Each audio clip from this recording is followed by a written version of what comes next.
The era of procrastination, of half measures, of soothing and baffling expedients of delays is coming to a close. In its place, we are entering an age of consequence.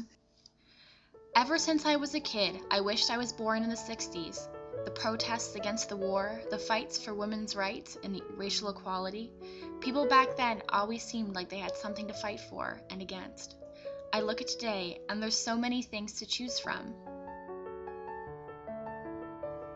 End poverty, or fight for someone fighting cancer or AIDS. Give to World Vision or UNICEF.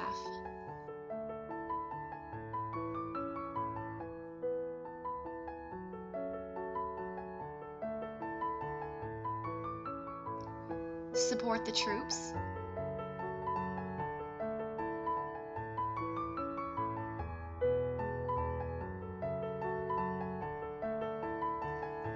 Which political party should I support? Who should I vote for in the next election?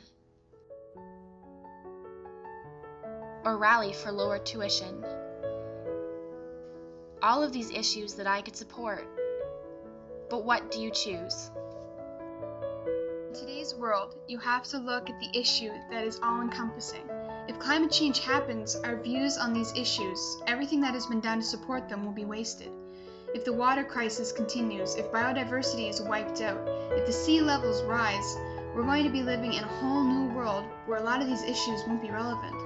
All of these problems are equally important right now, but to protect all of them, we have to address the issues targeted by the 7th Millennium Goal, and quickly. Promote sustainability and reverse the loss of environmental resources. Slow the rate of biodiversity loss.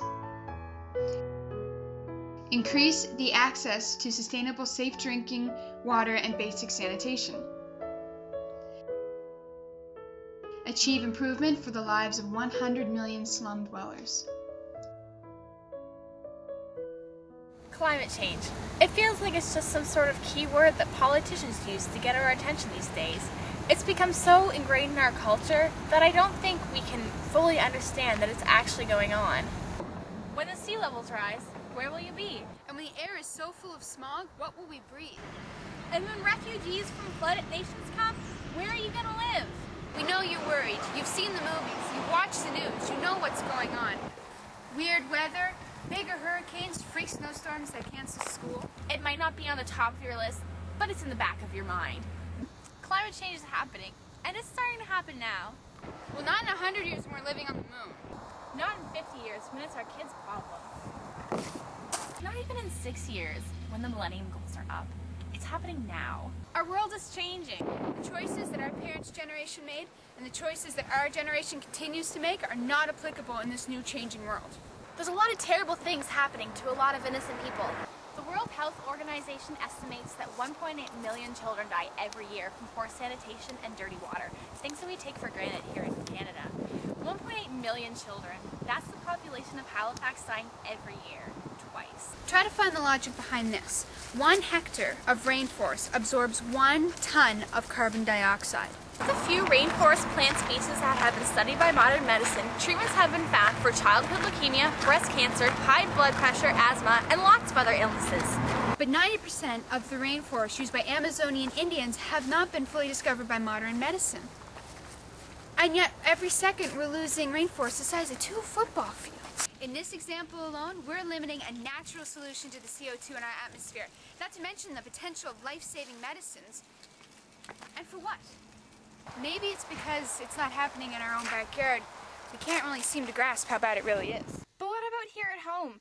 Just 10 seconds of idling burns more fuel and produces more CO2 emissions than restarting the vehicle's engine. And restarting your car isn't even that hard. Well, how can what I do make a difference? I mean, the stuff that's going around the world isn't my fault. I recycle. I don't idle my car at red lights. Hell, I don't even have a car. I have to take the bus everywhere I go. Isn't that enough? Is it? But what do? Obviously recycling and not idling your car in traffic isn't going to have the biggest effect on what happens around the world. True, but every little bit contributes to the bigger picture. There's no to-do list that we can finish and just be done with it. Go out and find something you're passionate about. Support local organizations like the Ecology Action Center or Adventure Earth Center. Rally for better use of green space and public transportation. Obviously, it isn't just due to inaction on our part. A lot of it has to do with poor planning and bad leadership. But Halifax doesn't have to be part of this. Write to your elected officials, write to the members of Parliament, and let them know what you think about the situation of our city. Talk to your friends about it, or just make an effort to lessen your own impact. There's tons you can do. The one thing we can't do now is nothing. It's your duty, Our duty, as humans, people on this earth, to do everything we can. not just the bare minimum.